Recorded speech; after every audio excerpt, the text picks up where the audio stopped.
Everyone, welcome back to this channel. तो अगर आप किसी भी फार्मा कॉम्पिटिटिव एग्जाम की तैयारी कर रहे हैं, जैसे जीपैट, ड्रग इंस्पेक्टर, नाइपर या फिर किसी भी गवर्नमेंट फार्मासिस्ट एग्जाम की तैयारी कर रहे हैं, जैसे आरआरबी, ईएसआईसी, एम्स एक्सेट्रा, तो ये वीडियो आपके लिए ही होने वाली है। इसमें हम लोग डिस्कस करेंगे ऐसे टॉपिक के बेस्ट 25 एमसीक्यूज क्वेश्चंस जो कि काफी ज्यादा इंपॉर्टेंट है आपके हर किसी फार्मा कॉम्पिटिटिव एग्जाम के लिए, और वो टॉपिक है अमीनो एसिड। तो चलिए फिर शुरू करते हैं आज के इस क्लास को। और ये सेशन अगर आप पहली बार ज्वाइन कर रहे हैं तो मेक श्योर कि आप फार्मेसी इंडिया मोबाइल ऐप को जरूर डाउनलोड कर लें from the Google play store, क्योंकि वहां आपको हर एक कोर्स से रिलेटेड सारी जानकारी मिल जाएगी। अगर आपको कोई फ्री टेस्ट वगैरह ज्वाइन करना है, टेस्ट सीरीज ज्वाइन करनी है, तो आप यहां से कर सकते हैं। एंड इसी के साथ ही साथ आप विजिट कर सकते हैं फार्मेसी इंडिया की ऑफिशियल वेबसाइट को, जिसका नाम है pharmacyindia.co.in। इस पर क्या क्या चीजें आपको मिल जाएंगी, लेटेस्ट अपडेट्स, किसी भी फार्मा जॉब से रिलेटेड अपडेट्स अगर आपको चाहिए, क्विजेस इसके अंदर मिल जाते, प्रीवियस ईयर के पेपर्स, इसी के साथ ही साथ current affairs, subjective blogs and हर एक कॉलेज की डिटेल आपको यहाँ पर मिल जाएगी। सिर्फ आपको गूगल पे ये टाइप करना है और आप यहाँ पर विजिट कर सकते हैं। एंड आज के इस क्लास का पीडीएफ आपको और सारी क्लासेस के जो पीडीएफ है वो टेलीग्राम पर प्रोवाइड कराए जाएंगे। डिस्क्रिप्शन बॉक्स के अंदर आपको लिंक दिया गया है टेलीग्राम का, व्हाट्सएप का, इंस्टाग्राम का, उनके साथ जरूर ज्वाइन हो जाइएगा। प्लस अगर आप किसी फार्मा कॉम्पिटिटिव एग्जाम की तैयारी कर रहे हैं तो आप फार्मेसी इंडिया का जो दूसरा ऑफिशियल यूट्यूब चैनल है, जिसका नाम है फार्मेसी इंडिया, इस पर आप विजिट कर सकते हैं। अगर आप सेमेस्टर और यूनिवर्सिटी एग्जाम्स की तैयारी करना चाह रहे हैं, डी फार्मा, बी फार्मा, तो आप विजिट कर सकते हैं फार्मेसी इंडिया लाइव को। और अगर आपको किसी भी फार्मा रिलेटेड, जॉब से रिलेटेड जानकारी चाहिए तो आप विजिट कर सकते हैं फार्मेसी इंडिया जॉब्स को। तो चलिए फिर अब शुरुआत करते हैं हमारे सबसे पहले क्वेश्चन के साथ। सबसे पहला सवाल है, which amino acid is known as the precursor of serotonin. इनमें से कौन सा एक ऐसा अमीनो एसिड है जो कि सेरोटोनिन का प्रिकर्सर होता है। अब सेरोटोनिन क्या है? सेरोटोनिन एक न्यूरोट्रांसमीटर है, न्यूरोट्रांसमीटर, काफी इंपॉर्टेंट, आप इसको न्यूरोट्रांसमीटर कह सकते हैं, जिसका मेन काम होता है मूड रेगुलेशन। ठीक है, रिस्पॉन्सिबल फॉर मूड रेगुलेशन। आपके ऑप्शंस है ट्रिप्टोफैन, टायरोसिन, फिनाइल एलेनिन या फिर ग्लूटामिन। करेक्ट ऑप्शन जो हो जाएगा that will be A, that is tryptophan. अब ये क्या होता है और कैसे ये सिंथेसाइज करेगा? देखिए, ट्रिप्टोफैन एज अ प्रिकर्सर काम करता है सेरोटोनिन का, यानी न्यूरोट्रांसमीटर्स आप किसी की भी बात कर ले, चाहे आप गाबा, डोपामिन या फिर सेरोटोनिन, किसी की भी बात कर ले, उनका कुछ ना कुछ प्रिकर्सर होता है। सेम एज यहाँ पे सेरोटोनिन का जो प्रिकर्सर हो जाएगा that will be tryptophan. Clear? जो कि एक तरीके का नॉन एसेंशियल अमीनो एसिड है, नॉन एसेंशियल अमीनो एसिड होता है। क्लियर? चलिए next question, the amino acid that contains a sulphur atom in its side chain. एक ऐसा अमीनो एसिड जिसकी साइड चेन के अंदर सल्फर एटम प्रेजेंट होता है। देखो, अगर देखा जाए तो हमारे पास गिन चुनकर सिर्फ दो ही ऐसे अमीनो एसिड है जिनकी साइड चेन में सल्फर होगा। अगर बात की जाए एक नॉर्मल स्ट्रक्चर की, तो आप सभी को पता होगा कि जितने भी हमारे पास अमीनो एसिड है, सबके अंदर इतना जो स्ट्रक्चर है वो सिमिलर ही होता है। ठीक है, क्या अलग होगा? ये साइड चेन। क्लियर? अब दो अमीनो एसिड ऐसे हैं जिनके साइड चेन में सल्फर भी प्रेजेंट होगा, जिसमें से एक तो होता है आपका सिस्टीन और इसी के साथ दूसरा होता है मेथियोनीन। ठीक है, दूसरा होगा ये मेथियोनीन। सिर्फ दो ही आपको अमीनो एसिड याद रखने हैं 20 अमीनो एसिड में से जिनके पास सल्फर प्रेजेंट होता है। पहला सिस्टीन है, दूसरा आपके पास मेथियोनीन होता है। ठीक है, next question, which amino acid is involve in the formation of collagen. अब कोलेजन के सिंथेसिस के लिए कौन सा अमीनो एसिड रिस्पॉन्सिबल होता है? पहले कोलेजन क्या होता है ये समझो। कोलेजन एक स्ट्रक्चरल प्रोटीन है। ठीक है, it is a type of structural protein जो कि कनेक्टिव टिश्यू के अंदर प्रेजेंट होता है। ठीक है, present in connective tissue, present in connective tissue. आपके ऑप्शन है ग्लाइसिन, मेथियोनीन, ग्लूटामिक एसिड या फिर एलेनिन। मतलब कौन सा एक ऐसा अमीनो एसिड है जो कि कोलेजन बनाने के लिए रिस्पॉन्सिबल होगा? करेक्ट ऑप्शन जो हो जाएगा that will be simplest amino acid, जिसको आप लोग ग्लाइसिन के नाम से जानते हैं। ठीक है, सिंपलेस्ट अमीनो एसिड क्यों कहा मैंने, देखो कुछ इस तरीके का इसका स्ट्रक्चर होगा और साइड चेन के अंदर भी हाइड्रोजन होता है और हाइड्रोजन से छोटा एलिमेंट कुछ कुछ भी नहीं होगा। ठीक है, इसीलिए हम इसको सिंपलेस्ट अमीनो एसिड के नाम से जानते हैं। ग्लाइसिन बहुत सारी चीजों के प्रिकर्सर की तरह काम करता है। एग्जाम्पल के तौर पे मैंने आपको बता ही दिया, दैट इज कोलेजन। ठीक है, आगे चलते हैं। Next question, which amino acid is considered as conditionally essential amino acid during stress? यानी स्ट्रेस के दौरान कौन सा एक ऐसा अमीनो एसिड है जिसको हम कंडीशनली असेंशियल बोल सकते हैं? आपके ऑप्शन है ग्लूटामीन, हिस्टिडीन, सेरीन या फिर आर्जिनिन। देखिए, असेंशियलिटी के अकॉर्डिंग हम लोग तीन तरीके से डिवाइड करते हैं अमीनो एसिड को, जिसमें सबसे पहला नाम आता है असेंशियल का, उसके बाद दूसरा होगा नॉन असेंशियल और तीसरा होता है सेमी एसेंशियल। सेमी एसेंशियल की कैटेगरी में दो अमीनो एसिड आते हैं, एक है आर्जिनिन, दूसरा है हिस्टिडीन। आर्जिनिन और दूसरा होगा हिस्टिडीन। ठीक है, अब ऑप्शंस में दोनों ही दिए गए हैं, तो कौन सा सही करना है? सवाल ध्यान से पढ़िए।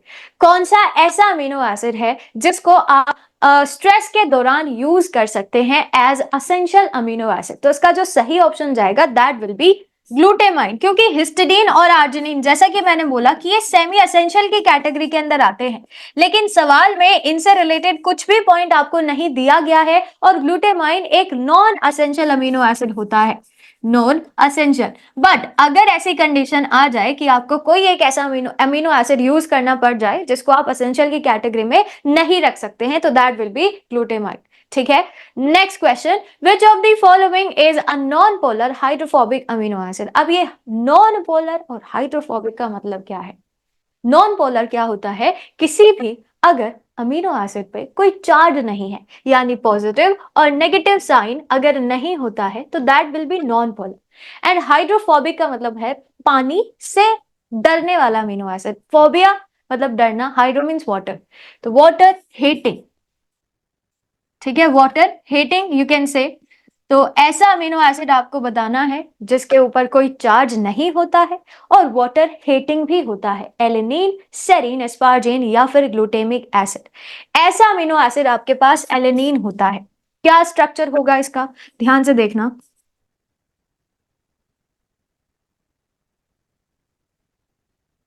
कुछ ये स्ट्रक्चर होता है एलेनिन का। ग्लाइसिन के बाद दूसरा जो सिंपलेस्ट अमीनो एसिड होगा दैट विल बी एलेनिन। कुछ इस तरीके का दिखाई देता है और इसके पास कोई भी चार्ज नहीं होगा, पानी से ये डरता है, हाइड्रोफोबिक अमीनो एसिड होगा, काम बहुत सारे इसके होते हैं। ठीक है, आगे चलते हैं। Which amino acid is the precursor of neurotransmitter GABA? सवाल ये है, यानी gamma amino butyric acid, gamma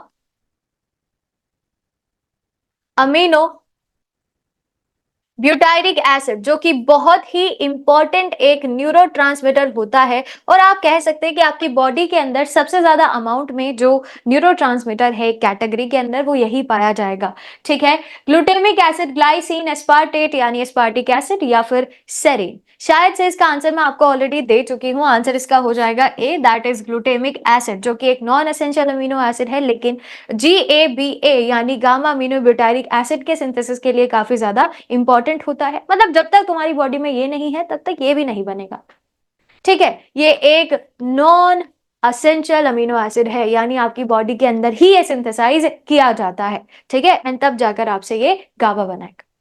चलो, विच of the following amino acid is aromatic? इनमें से कौन सा एक ऐसा अमीनो एसिड है जो कि एरोमेटिक होगा? हिस्टिडीन, फिनाइल एलेनिन, प्रोलीन या फिर वेलिन? देखो, स्ट्रक्चरल ग्रुप के अकॉर्डिंग 5 से 6 टाइप्स होते हैं आपके पास अमीनो एसिड के, जिसके अंदर आपके पास polar, non polar, basic, acidic और एरोमेटिक अमीनो एसिड आते हैं। ठीक है, सवाल आपसे एरोमेटिक से पूछा गया है, जिसके ले देकर 3 ही आपके एग्जाम्पल्स है 20 अमीनो एसिड में से, जिसमें से सबसे पहला नाम आएगा फिनाइल एलेनिन का। ठीक है, जो कि एक एरोमेटिक अमीनो एसिड होता है, याद रखना। सबसे बड़े बड़े नाम वाले जितने भी अमीनो एसिड है वो सब एरोमेटिक होते हैं, जैसे फिनाइल एलेनिन। क्लियर? चलो, इजी ट्रिक बताई है याद करने की। है ना, याद कर लेना इस तरीके से। तो फिनाइलएलेनिन एक एरोमेटिक अमीनो एसिड होता है। कैसे डिवाइड किया है हमने? On the basis of structural group या फंक्शनल ग्रुप आप लोग कह सकते हैं, फंक्शनल ग्रुप जो उसके अंदर प्रेजेंट होते हैं, ठीक है, present in that amino acid. चलिए, आगे चलने से पहले मैं आपको कुछ बुक्स सजेस्ट करना चाहूंगी। अगर आप जी पैट की तैयारी कर रहे हैं तो उसके लिए सबसे पहले है जी पैट बूस्टर्स, ठीक है, जो जी पैट एस्पिरेंट 2025 और 26 के लिए स्पेशली बनाए गए हैं, जिसके अंदर आपको 4 जी पैट बूस्टर्स दिए जा रहे हैं। एंड इसी के साथ ही साथ एक ब्रह्मास्त्र बुक है, मैं कहूंगी जी पैट के लिए, दैट इज जी पैट पंच, जिसके अंदर आपको इतने क्वेश्चंस दिए जा रहे हैं, वो भी विद देयर डिटेल्ड एक्सप्लेनेशन, ठीक है। तो ये बुक आप ऑर्डर कर सकते हैं अगर जी पैट की तैयारी कर रहे हैं। अगर आप ड्रग इंस्पेक्टर की तैयारी कर रहे हैं तो उसके लिए मिशन ड्रग इंस्पेक्टर बुक है, ठीक है, जिसके अंदर आपको पिछले 30 सालों के एमसीक्यूज क्वेश्चंस दिए गए हैं। ये एक प्रीवियस ईयर ऑब्जेक्टिव बुक है जिसमें 2023 के एग्जाम तक ये पूरी तरीके से अपडेटेड है। 5 प्रैक्टिस मॉडल पेपर इसके अंदर दिए जा रहे हैं, ठीक है। तो ये भी आप इसको ऑर्डर कर सकते हैं। एंड इसी के साथ ही साथ अगर आप फार्मासिस्ट एग्जाम की तैयारी करें, किसी भी गवर्नमेंट फार्मासिस्ट एग्जाम की तैयारी कर रहे हैं, चाहे वो आरआरबी हो, एम्स हो, ठीक है, ईएसबी हो या फिर सिपोए हो, कुछ भी फार्मासिस्ट एग्जाम की तैयारी करें, तो सबसे पहले है ये 7 मॉड्यूल सेट, ठीक है, जो आपको मिल जाएंगे Amazon, Flipkart with cash on delivery. And इसी के साथ ही साथ दूसरी बुक है मिशन फार्मासिस्ट, जो अगेन एक प्रीवियस ईयर ऑब्जेक्टिव बुक है, जिसके अंदर 30 सालों के एमसीक्यूज क्वेश्चंस आपको दिए जा रहे हैं। और मेरे हिसाब से 30 इयर्स के MCQs questions more than enough होते हैं किसी भी कॉम्पिटेटिव एग्जाम के लिए, ठीक है। तो ये जैसे कि मैंने आपसे बोला, आप फ्लिपकार्ट से, अमेजोन से और फार्मेसी इंडिया के मोबाइल ऐप से भी ऑर्डर कर सकते हैं विद कैश ऑन डिलीवरी, ठीक है। आगे चलते हैं। नेक्स्ट क्वेश्चन है, which amino acid is involve in the urea cycle and help detoxify ammonia in the body. सवाल यह है, कौन सा ऐसा अमीनो एसिड है जो कि यूरिया साइकिल के अंदर इन्वॉल्व होगा एंड इसी के साथ ही साथ अमोनिया को बॉडी से रिमूव करने के लिए भी रिस्पॉन्सिबल होता है। पहले ये यूरिया साइकिल क्या होती है ये समझिए। अमोनिया जो कि मेटाबॉलिज्म से बनता है अमीनो एसिड के, ये एक हाईली टॉक्सिक सब्सटेंस है, मतलब इतना टॉक्सिक सब्सटेंस है, अगर ये बॉडी में इकट्ठा हो जाएगा तो ये कुछ ही समय में इतनी टॉक्सिसिटी वहां क्रिएट कर देगा कि आसपास का जो एरिया है, आसपास के जो ऑर्गन्स है, वो खराब होना शुरू हो जाते हैं, ठीक है। तो इमीडिएटली ये जो NH3 बनता है, इसको हमें तभी के तभी यूरिया में कन्वर्ट करना पड़ेगा और यही यूरिया आपकी बॉडी से रिमूव किया जाता है एज नाइट्रोजनस वेस्ट। क्लियर? तो इसी अमोनिया को यूरिया में कन्वर्ट करना, this is called urea cycle, ठीक है, जिसको आप ऑर्निथीन साइकिल के नाम से भी जानते हैं, ऑर्निथीन साइकिल। क्लियर? सवाल यह है, इनमें से कौन सा अमीनो एसिड है जिसमें इन्वॉल्व होगा, लाइसिन, आर्जिनिन, ग्लूटामाइन या फिर सेरीन। तो देखिए, बहुत छोटी सी आपकी बॉडी के अंदर सबसे छोटी जो साइकिल है वो यही होती है, 4 स्टेप्स की साइकिल है, जिसके अंदर चौथे स्टेप में आर्जिनिन से आप 2 चीजें बनाते हैं, पहला है ऑर्निथीन और दूसरा होता है यूरिया। यूरिया तो बॉडी से बाहर रिमूव हो जाएगा और ऑर्निथीन उसी साइकिल के अंदर दोबारा से रीयूज कर लिया जाएगा, ठीक है। तो सही ऑप्शन आपका हो जाएगा आर्जिनिन। क्लियर? जैसा कि मैंने आपसे बोला, 4th स्टेप, लास्ट स्टेप में ऑर्निथीन और यूरिया में कन्वर्ट होगा।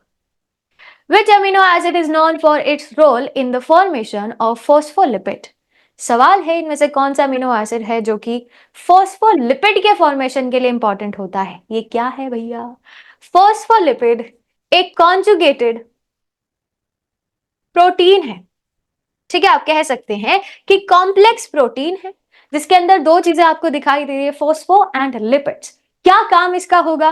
प्लाज्मा मेम्ब्रेन का मेन कंपोनेंट ये होता है, यानी इसी से मिलकर आपकी जो पूरी प्लाज्मा मेम्ब्रेन है सेल की, वो तैयार होती है। तो आप कह सकते हैं it is the major component और कॉन्स्टिट्यूएंट ऑफ प्लाज्मा मेम्ब्रेन, ठीक है। बाई लेयर्स बनती है, मतलब 2 लेयर्स प्रेजेंट होती है फोस्फोलिपिड की, जो कि उसको एक सिलेक्टिवली परमिएबल मेम्ब्रेन बनाती है। सवाल ये है कि कौन सा लिप अमीनो एसिड रिस्पॉन्सिबल होगा इसको बनाने के लिए। करेक्ट ऑप्शन हो जाएगा आपका ए, दैट इज सेरीन। अगेन एक काफी important non essential amino acid है। ठीक है, ये देखो असेंशियल और नॉन एसेंशियल हमने सिंथेसिस के बेसिस पर डिवाइड किए हैं, जरूरत के हिसाब से नहीं। ठीक है, तो ये नॉन एसेंशियल अमीनो एसिड है जो इसे बनाने के लिए रिस्पॉन्सिबल होता है। Next, which of the following amino acid is known for its role in the immune system. Immune system में कौन सा अमीनो एसिड है जो काफी इंपॉर्टेंट रोल प्ले करेगा? ट्रिप्टोफैन, ग्लूटामीन, टायरोसिन या फिर ग्लूटामिक एसिड। देखो, इम्यून रिस्पॉन्स से मेरा मतलब है पैथोजेंस के अगेंस्ट लड़ना। अब पैथोजेंस क्या होते हैं? डिसीज कॉजिंग माइक्रो ऑर्गेनिजम्स, जैसे बैक्टीरिया है, वायरसेस है, फंगस है, प्रोटोजोन्स हो सकते हैं जिनसे हमारी बॉडी को बीमारी होती है, उन्हें हम पैथोजेंस कहते हैं। ठीक है, अब उनके अगेंस्ट लड़ना, ये इम्यून सिस्टम का इंपॉर्टेंट रोल होता है। अब इनमें से एक ऐसा अमीनो एसिड ढूंढना है जो इस काम के लिए जाना जाएगा, and that will be second, यानी कि ग्लूटामाइन। ठीक है, जैसा मैंने आपसे बोला कि ये किसके अगेंस्ट लड़ते, फाइट अगेंस्ट पैथोजेंस। ठीक है, फाइट अगेंस्ट पैथोजेंस। क्लियर है? चलिए आगे चलते हैं।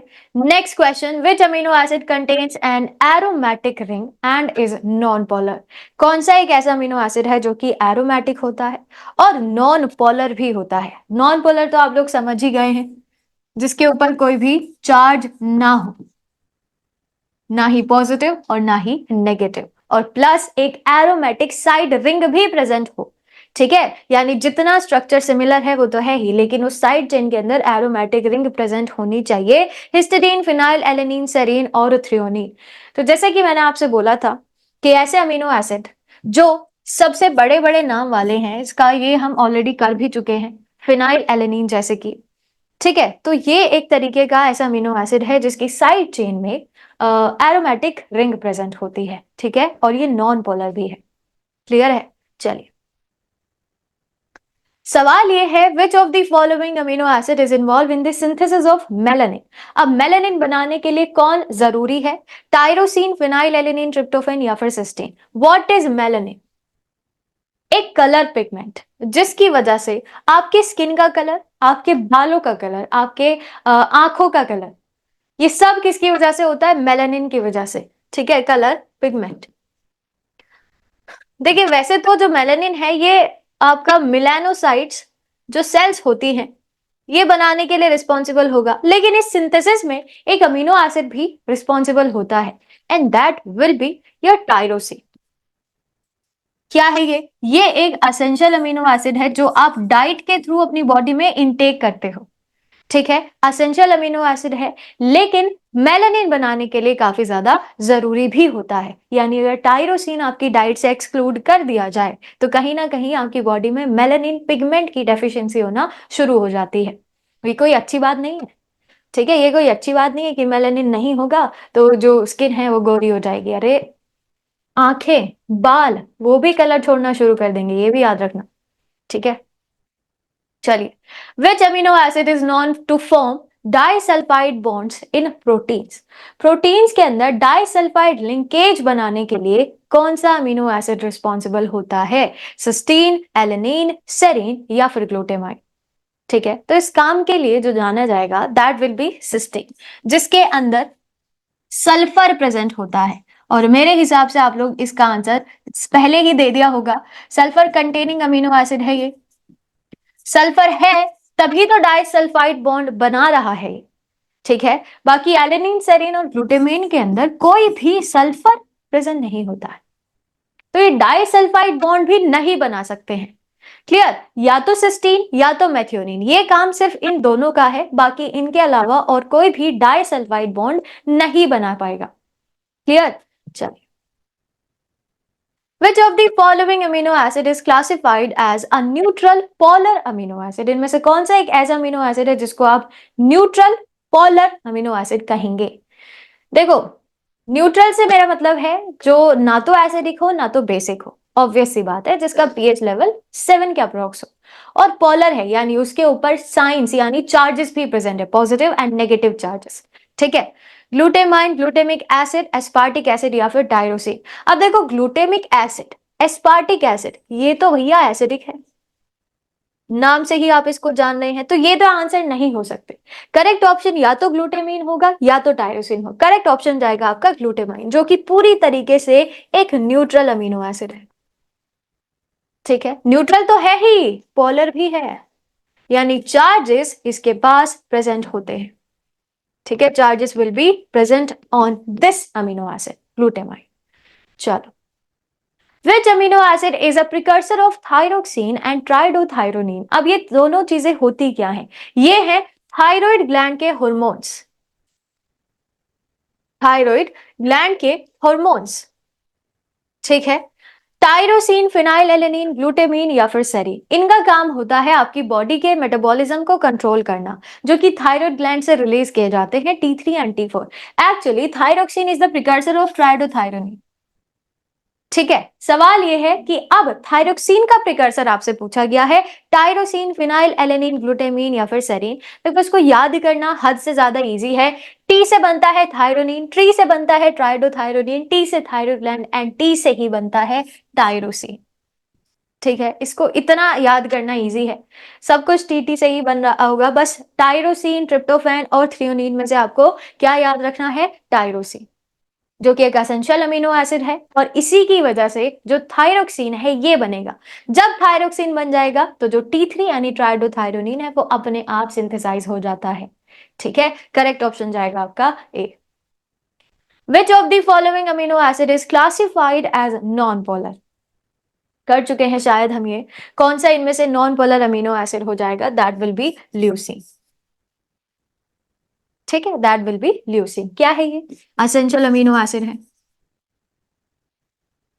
ठीक है, मैं बता चुकी हूं आपको कि नॉन पोलर अमीनो एसिड क्या होते हैं, है ना, जिनके ऊपर कोई भी चार्जेस प्रेजेंट नहीं होंगे, उनको आप क्या कहते हैं? Non polar amino acid. अब देखो ग्लूटेमिक एसिड है, ये एक एसिडिक अमीनो एसिड है, वैसे ही लाइसिन है और वैसे ही आपका एस्पार्जिन है। लाइसिन एक पोलर अमीनो एसिड होता है और जो एस्पार्जिन है अगेन वो भी एक पोलर अमीनो एसिड ही होगा। ठीक है, लेकिन leucine non polar amino acid होता है with non-polarity। Clear? Next question, what is the general formula for an amino acid? बहुत इजी सवाल है। देखो ऐसे नहीं, लेकिन मैं आपको ऐसे याद जरूर करवा सकती हूँ। सबसे पहले आपको याद रखना है कार्बोक्सिल ग्रुप, एक अमीनो ग्रुप, एक कार्बन, एक हाइड्रोजन और एक साइड चेन। ठीक है, तो पहले सबसे पहले इसी को देख लेते हैं। NH2 ठीक है, COOH ठीक है, कार्बन ठीक है, H2 दिया है। जनरल फॉर्मूला पूछा है तो ये तो आंसर नहीं होगा, क्योंकि साइड चेन का भी होना जरूरी होगा। ठीक है, दूसरा है NH2। ठीक है भैया, C भी है, ये भी है, ये भी है और ये भी है, चलो ये हो सकता है। NH2 CH2 COONA नहीं, Na तो होगा ही नहीं। जनरल फॉर्मूला में कभी भी आप कोई भी एलिमेंट को इस तरीके से ऐड नहीं कर सकते हैं, क्योंकि जनरल का मतलब होता है कि जो सारे अमीनो एसिड के लिए लागू हो। करेक्ट ऑप्शन जाएगा आपका सेकंड। ठीक है, सेम है, देख लो आप, चाहे ऐसे लिख लो चाहे ऐसे लिख लो, बात एक ही है। क्लियर? तो इतना इतना जो स्ट्रक्चर है हर एक अमीनो एसिड में सिमिलर ही होगा, चेंज क्या होता है? Side chain. Which of the following amino acid is hydrophobic and aromatic? Aromatic भी है और हाइड्रोफोबिक भी है। हाइड्रोफोबिक मतलब वाटर हिटिंग, एरोमेटिक का तो आंसर आपको मिल ही गया होगा, और हाइड्रोफोबिक भी वही है। सही ऑप्शन जाएगा आपका ए, दैट इज फिनाइल एलेनिन। ठीक है, ट्रिप्टोफैन, फिनाइल एलेनिन और आर्जिनिन, ये तीन आपके पास ऐसे अमीनो एसिड हैं जो कि एरोमेटिक की कैटेगरी के अंदर आते हैं, तो आप याद रख सकते हैं, आसान है। ठीक है, चलिए आगे चलें। विच amino acid is essential for the synthesis of niacin, यानी कि विटामिन B3? विटामिन B3 बनाने के लिए कौन सा ऐसा अमीनो एसिड है जो इंपॉर्टेंट होगा? ठीक है, ग्लूटेमिक एसिड, ट्रिप्टोफैन, मेथियोनिन या फिर हिस्टाडीन। अल्टीमेटली आपसे पूछ रहे हैं कि भैया प्रिकर्सर बता दो विटामिन B3 यानी कि नाइसिन का। सही ऑप्शन जो हो जाएगा दैट विल बी ट्रिप्टोफैन। याद करने पड़ेंगे आपको, फंक्शन से ही सबसे ज्यादा सवाल पूछे जाते हैं अमीनो एसिड से। ठीक है, कोई ये नहीं पूछेगा कि दो अमीनो एसिड के बीच में कौन सा बॉन्ड होता है, नहीं, या सोर्सेस क्या है अमीनो एसिड के, ऐसे सवाल नहीं आते, ये बच्चों वाले सवाल है। आपसे फंक्शंस के बारे में क्वेश्चन सबसे ज़्यादा पूछे जाएँगे और यही चीज़ आपको अच्छे से रट लेनी है हर एक अमीनो एसिड की, कि वो किसका प्रिकर्सर है, क्या चीज़ उसके अंदर प्रेज़ेंट होती है और उसका स्ट्रक्चर मेनली। तो ये 3 से 4 चीज़ें हैं जो आपको हर एक अमीनो एसिड की याद रखनी होगी। क्लियर? चलिए। Which of the following amino acid is a neurotransmitter in the central nervous system? Central nervous system में कौन सा ऐसा अमीनो एसिड है जो कि न्यूरोट्रांसमीटर सिंथेसाइज करने के लिए रिस्पॉन्सिबल होगा? सेंट्रल नर्वस सिस्टम यानी brain and spinal cord. Glutamine, tyrosine, GABA यानी गामा अमीनो ब्यूटारिक एसिड या फिर ग्लूटेमिक एसिड। करेक्ट ऑप्शन जो इसका हो जाएगा दैट विल बी गाबा यानी कि गामा अमीनो ब्यूटाइरिक एसिड। ठीक है, तो ये थे हमारे इस अमीनो एसिड के most important top 20 questions. I hope यहां तक आपको कोई सवाल कोई डाउट नहीं होगा। अगली वीडियो में मिलेंगे ऐसे ही इंपॉर्टेंट टॉपिक के एमसीक्यूज के साथ। तब तक के लिए थैंक यू।